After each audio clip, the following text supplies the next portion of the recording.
జగన్మోహన్ రెడ్డి గారు ఒకప్పుడు ముఖ్యమంత్రిగా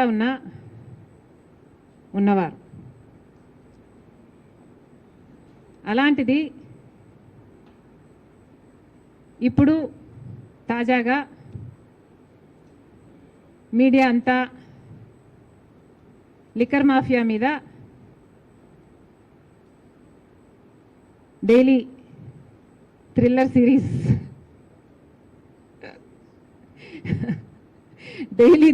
సిరీస్ నడుపుతోంది. దాంతో వైసీపీ వాళ్ళకు భయం పుట్టుతుంది. సహజంగానే జగన్మోహన్ రెడ్డి గారు ఆ భయాలని అడ్రస్ చేయడానికి, వాళ్ళకి సెక్యూరిటీ కలిగించడానికి మాట్లాడుతున్నారని క్లియర్గా అర్థమవుతుంది. కానీ నా అభ్యంతరం ఏమిటంటే, జగన్మోహన్ రెడ్డి గారు ఇంతకుముందు ముఖ్యమంత్రిగా పనిచేసినవారు. అలాంటిది ముఖ్యమంత్రిగా హోదాలో ఉన్న వ్యక్తి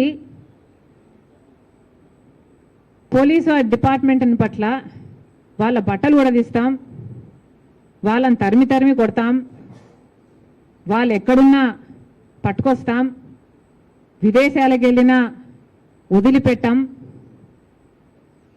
లాంటి మాటలు ఒక మాజీ ముఖ్యమంత్రి గారు మాట్లాడడం అస్సలు బాగలేదు. ముఖ్యమంత్రిగా ఉన్న రోజుల్లో మీరు పోలీసు వ్యవస్థని ఎలా వాడుకున్నారో జనాలు మర్చిపోలేదు. రఘురామరాజు గారైతే మర్చిపోలేరు. కాదంబరి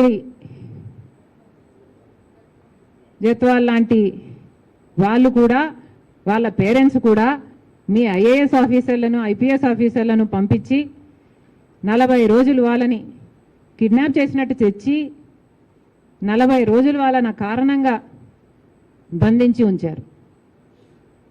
అలా వాడుకున్న మీరు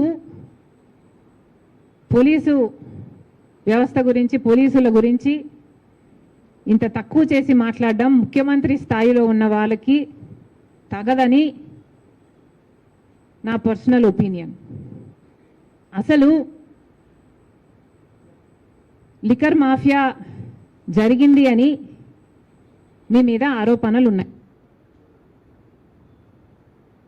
మరి అలాంటప్పుడు ముఖ్యమంత్రిగా మీరు ఎలా వ్యవహరించాలి? రాజశేఖర్ రెడ్డి గారు అయితే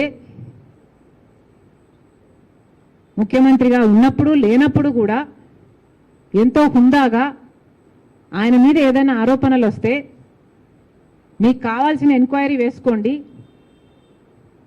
even on the floor of the house I remember నాన్నగారికి చెప్పారు, రాజశేఖర్ రెడ్డి గారు అన్నారు, మీకు కావాల్సిన ఎంక్వైరీ మీరు వేసుకోండి, సిబిఐ ఎంక్వైరీ వేసుకోండి, నా తప్పు ఉంటే నన్ను ఉరి తీయండి అని కూడా అన్నాడు రాజశేఖర్ రెడ్డి గారు. మరి జగన్మోహన్ రెడ్డి గారు కూడా మీ ఏ తప్పు లేకపోతే మీరు ఎందుకు మాట్లాడలేకపోతున్నారు?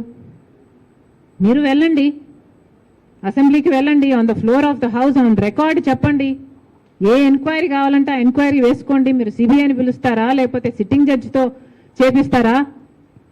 మీరు ఏ ఎంక్వైరీ కావాలంటే ఆ ఎంక్వైరీ వేసుకోండి, నా తప్పు లేకపోతే నన్ను ఉరి తీయండి అని మీరు అనలేకపోతున్నారు అంటేనే మీరు దోషి అని ప్రజలకు అర్థమవుతుంది. మీరు ఎందుకు అసెంబ్లీకి